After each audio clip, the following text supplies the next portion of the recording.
Today, September 11th, a day when we pause to remember the events that took place in New York City 17 years ago. But since we don't want to say anything politically incorrect or anything that might offend anyone, we all want to be very careful about how we commemorate a day that was perhaps not as optimal as other days for reasons that maybe we shouldn't go into in too much detail.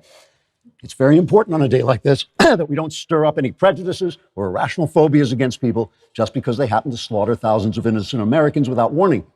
After all, maybe they were responding to America's many historical sins, like our belligerent insistence on putting our buildings where they happen to want to fly their hijacked planes. I'm sure they acted for reasons that seem perfectly valid in their culture, even if in our culture there might seem to be the very definition of homicidal insanity. Not that there's anything wrong with homicidal insanity if that's part of their culture, which obviously it is.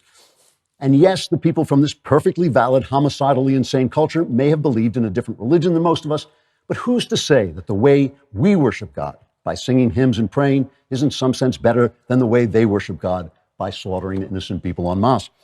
After all, our national philosophy prizes freedom and equality, so we must respect the freedom and equality of people who don't prize freedom and equality and who are willing to kill every one of us until the question is settled and we can all live together in peace. Except for those of us who've been killed.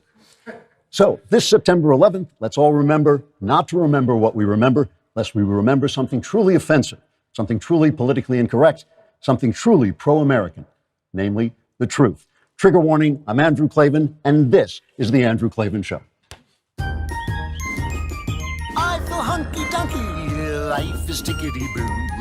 Birds are winging, also singing hunky-dunky-doo. Ship-shaped, ipsy-topsy, the world is zippity-zing. It's a wonderful day, hurrah, hooray, it makes me want to sing.